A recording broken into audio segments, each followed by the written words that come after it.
നമസ്കാരം. മലയാളി വാർത്തയിലേക്ക് സ്വാഗതം.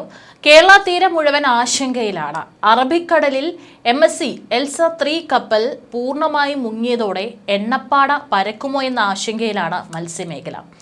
കരയ്ക്കടിയുന്ന കണ്ടെയ്നറുകൾ തുടരുതെന്ന മുന്നറിയിപ്പ് ഉയരുന്ന പശ്ചാത്തലത്തിൽ ആശങ്കകൾക്ക് ആഴമേറുകയാണ്. സമാനമായ വെല്ലുവിളി ഇതിനു മുൻപ് നേരിടാത്ത സാഹചര്യത്തിൽ അധികൃതർ കരുതലോടെയാണ് നീങ്ങുന്നത്.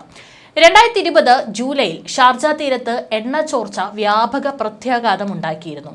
രൂക്ഷഗന്ധം മൂലം മേഖലയിലുള്ളവർ താമസം മാറ്റേണ്ടി വന്നു. ഇപ്പോഴത്തെ കടലിലെ ഇത്തരം ഗുരുതരാവസ്ഥ ഒരു സൈലന്റ് സുനാമി സൃഷ്ടിക്കും. അതായത് സുനാമി ഉണ്ടാകുമ്പോൾ എന്തായിരിക്കും സംഭവിക്കുക? വലിയ തിരമാലകൾ തീരത്തേക്ക് അടിച്ച് വലിയ രീതിയിലുള്ള നാശനഷ്ടങ്ങൾ ഉണ്ടാകും. പക്ഷേ ഇതൊരു സൈലന്റ് സുനാമിയാണ്. കാരണം പതുക്കെ പതുക്കെ എന്താണ് ആ കണ്ടെയ്നറിൽ ഉണ്ടായിരുന്നത് അത് പരക്കുകയും അത് നമ്മുടെ കടലിലെ ആവാസ വ്യവസ്ഥയെ തന്നെ മൊത്തത്തിൽ തകിടം മറിക്കുകയും ചെയ്യും. അതുകൊണ്ടാണ് ഒരു സൈലന്റ് സുനാമി ഇത് സൃഷ്ടിക്കുമെന്ന് പറയുന്നത്. ഇതിന്റെ ആഘാതം ദീർഘകാലത്തേക്കാണ് നീണ്ടു നിൽക്കുന്നത്. കടലിൽ പരക്കുന്ന വസ്തുക്കൾ പല രീതിയിൽ നമ്മുടെ ഭക്ഷ്യശൃംഖലയിൽ എത്തിച്ചേരാമെന്നത് വലിയ വെല്ലുവിളിയാണ്. കണ്ടെയ്നറുകളിൽ നിന്ന് പുറത്തേക്ക് പരക്കുന്ന വസ്തുക്കൾ കടലിലെ ജീവജാലങ്ങൾ ഭക്ഷിക്കും.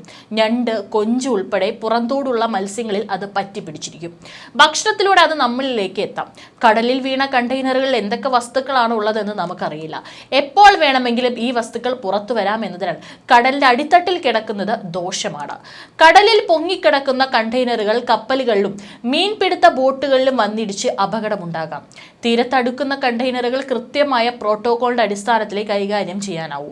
Very low sulphur fuel oil പോലുള്ള എണ്ണകൾ ജലപ്പരപ്പിന് മുകളിൽ എണ്ണപ്പാടയ്ക്ക് ഇടയാക്കും. ഓക്സിജൻ ലഭിക്കാതെ സൂക്ഷ്മജീവികളും മത്സ്യങ്ങളും നശിക്കും.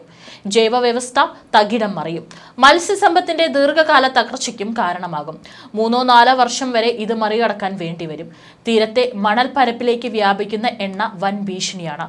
ആമകളുടെയും മറ്റു മുട്ടകൾ നശിക്കും. 2020 മൗറീഷ്യസിൽ ജപ്പാൻ കപ്പലായ MV വൊക്കേഷ്യോ അപകടത്തിൽപ്പെട്ട് സൾഫർ ഫ്യൂവൽ ഓയിൽ ചോർന്നതിനെ തുടർന്ന് 30 കിലോമീറ്ററോളം കടലിൽ മത്സ്യസമ്പത്ത് നശിച്ചിരുന്നു. സമുദ്രത്തിലെ ആവാസ വ്യവസ്ഥ താറുമാറാക്കും. കടലിൽ ഇറങ്ങുന്ന പക്ഷികൾ കൂട്ടത്തോടെ ചാകും. രക്ഷപ്പെട്ടാൽ പോലും അധികം പറക്കാനാവില്ല. ദേശാടന പക്ഷികളുടെ വരവിനെയും ബാധിക്കും. തിമിംഗലം, ഡോൾഫിൻ, സീൽ തുടങ്ങിയ വലിയ ജീവികളെയും ലക്ഷക്കണക്കിന് ചെറുജീവികളെയും ചിപ്പിവർഗ്ഗങ്ങളെയും കൊന്നൊടുക്കും. മത്സ്യങ്ങൾ മുട്ടയിടുന്ന സമയമാണെങ്കിൽ ചില ഇനങ്ങളുടെ വംശനാശത്തിന് വരെ കാരണമായേക്കാം. തീരദേശ മേഖലകളിലെ സസ്യങ്ങൾ, മരങ്ങൾ, കണ്ടൽക്കാടുകൾ, പവിഴപ്പുറ്റുകൾ എന്നിവ നശിക്കും. ഖരരൂപത്തിലുള്ള രാസവസ്തു കാൽസ്യം ഓക്സൈഡും അതായത് ചുണ്ണാമ്പുകല്ല്, കാർബണും കൽക്കരി 2000 ഡിഗ്രി സെൽഷ്യസിൽ ചൂടാക്കിയാണ് നിർമ്മാണം. വ്യാവസായിക ആവശ്യങ്ങൾക്കായി അസ്റ്റിലിൻ വാതകമുണ്ടാക്കാൻ ഉപയോഗിക്കുന്നു. ജലസമ്പർക്കമുണ്ടായാൽ അതിവേഗം അതീവ ജ്വലനശേഷിയുള്ള അസ്റ്റിലിൻ പുറപ്പെടുവിക്കും. വെൽഡിങ്ങിന് വ്യാപകമായി ഉപയോഗിക്കുന്നു. മാങ്ങയും മറ്റു ഫലങ്ങളും പഴുപ്പിക്കാനായി ഉപയോഗിച്ചിരുന്നു. ക്യാൻസറിന് കാരണമാകുമെന്നതിനാൽ മായം ചേർക്കൽ നിരോധന നിയമപ്രകാരം നിരോധിച്ചിട്ടുണ്ട്. മോശം കാലാവസ്ഥയിൽപ്പെട്ട് 26 ഡിഗ്രി വലത്തേക്ക് ചെരിഞ്ഞ കപ്പൽ ഇന്നലെ രാവിലെ 7:50 മുങ്ങിത്താഴ്ന്നത്. മറുഭാഗത്തെ ഉള്ളറകളിൽ വെള്ളം നിറച്ച് അപകടം തരണം ചെയ്യാനുള്ള ശ്രമത്തിനിടെ പ്രതികൂല കാലാവസ്ഥ കാര്യങ്ങൾ സങ്കീർണമാക്കി. കണ്ടെയ്നറുകൾ മാറ്റാൻ MSC കമ്പനി മറ്റൊരു കപ്പൽ എത്തിച്ചെങ്കിലും ഫലമുണ്ടായില്ല. തുടർന്ന് കപ്പലിൽ തുടർന്ന ക്യാപ്റ്റനെയും 2 ജീവനക്കാരെയും നാവികസേന രക്ഷിച്ചു. 21 പേരെ ശനിയാഴ്ച തന്നെ രക്ഷിച്ചിരുന്നു. സുരക്ഷിതമായി കൊച്ചിയിലെത്തിച്ച 24 നാവികരെയും സ്വന്തം രാജ്യങ്ങളിലേക്ക് തിരിച്ചയക്കാൻ നടപടി ആരംഭിച്ചു. കോസ്റ്റ് ഗാർഡിന്റെ കപ്പലിലെത്തിച്ച 21 പേരെയും ക്യാപ്റ്റൻ അടക്കം നാവികസേന കപ്പലിലെത്തിച്ച 3 പേരെയും മെഡിക്കൽ പരിശോധനയ്ക്ക് വിധേയരാക്കി. ആർക്കും പരിക്കില്ലെന്ന് നാവിക വക്താവ് അറിയിച്ചു. ലൈഫ് ജാക്കറ്റ് ധരിച്ച് കടലിൽ ചാടിയപ്പോൾ വെള്ളം കുടിച്ച ഒരാൾ മാത്രമാണ് നേരിയ വിഷമം നേരിട്ടത്. ഇയാൾക്ക് ചികിത്സ നൽകി. മുഴുവൻ ജീവനക്കാരെയും എമിഗ്രേഷൻ വകുപ്പിന് കൈമാറി. കപ്പലിന്റെ ഏജൻസി അധികൃതരും കൊച്ചിയിലെത്തി. രാജ്യാന്തര പ്രോട്ടോകോൾ പ്രകാരം നടപടികൾ പൂർത്തിയാക്കി മുഴുവൻ പേരെയും ഏതാനും ദിവസങ്ങൾക്കകം നാടുകളിലേക്ക് അയക്കുമെന്നും നാവിക വക്താവ് അറിയിച്ചു. വിഴിഞ്ഞം തുറമുഖത്തു നിന്ന് പുറപ്പെട്ട ഫീഡർ ചരക്ക് കപ്പൽ ശനിയാഴ്ച ഉച്ചയ്ക്ക് 1:25 അപകടത്തിൽപ്പെട്ടത്. അപകട സാഹചര്യം ഉണ്ടെന്ന മുന്നറിയിപ്പ് മറ്റ് കപ്പലുകൾക്ക് നൽകിയിട്ടുണ്ടെന്നും എണ്ണ ചോർന്നിട്ടുണ്ടെന്നും INS സുജാതയുടെ കമാൻഡിംഗ് ഓഫീസർ അർജുൻ ശേഖർ പറഞ്ഞു. 13 കണ്ടെയ്നറിൽ ഹാനികരമായ വസ്തുക്കളും കപ്പൽ ടാങ്കിൽ 450 ടണ്ണോളം ഇന്ധനവുമുണ്ട്. സംസ്ഥാനം നേരിടാൻ പോകുന്നത് വമ്പൻ ഭീഷണിയാണ്.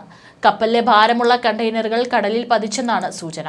കടലിലെ സമ്മർദ്ദം കാരണം കാൽസ്യം കാർബൈഡ് വെള്ളവുമായി സമ്പർക്കത്തിലായാൽ അത് പ്രതിസന്ധി രൂക്ഷമാക്കും. കപ്പൽ പാതയിലൂടെ പോകുന്ന കപ്പലുകളും അപകടത്തിൽപ്പെടും. അതുകൊണ്ട് തന്നെ കൊച്ചി തീരത്ത് വലിയ ജാഗ്രതയാണ്. കടലിനുള്ളിൽ അപകടകരമായ കണ്ടെയ്നറുകൾ വീണിട്ടുണ്ടെങ്കിൽ അത് എപ്പോൾ ജലവുമായി സമ്പർക്കത്തിലാകുമെന്ന് പ്രവചിക്കാനും കഴിയില്ല. അതായത് കടലിൽ വീണെങ്കിൽ ദീർഘകാലം ഭീതി തുടരും. ജലവുമായി കടലിൽ വെച്ച് സ്ഫോടനം സംഭവിച്ചാൽ തീ അണയും. കണ്ടെയ്നറുകൾ കരയ്ക്കടിയുന്ന ഘട്ടത്തിലാണ് വെള്ളവുമായി കലർന്ന് രാസപ്രവർത്തനം നടക്കുന്നതെങ്കിൽ സ്ഥിതി നിയന്ത്രണ അതീതമാകും. നിശ്ചിത അകലം പാലിച്ച് കണ്ടെയ്നറുകളെ വിഴിഞ്ഞം, കൊച്ചി പോർട്ടുകളിലേക്ക് വലിച്ചു കയറ്റുകയാണ് പോംവഴി. അതീവ സുരക്ഷയിൽ പ്രത്യേക സജ്ജീകരണങ്ങളോടെയാണ് രാസപ്രവർത്തനം നടത്തി അസ്റ്റലിൻ വാതകം ഉണ്ടാക്കുന്നത്. ഇത് സിലിണ്ടറുകളിൽ നിറച്ച് വ്യവസായ ആവശ്യങ്ങൾക്ക് ഉപയോഗിക്കും. കട്ടകളായും പൊടിയായും കാൽസ്യം കാർബണേറ്റ് സൂക്ഷിക്കാം.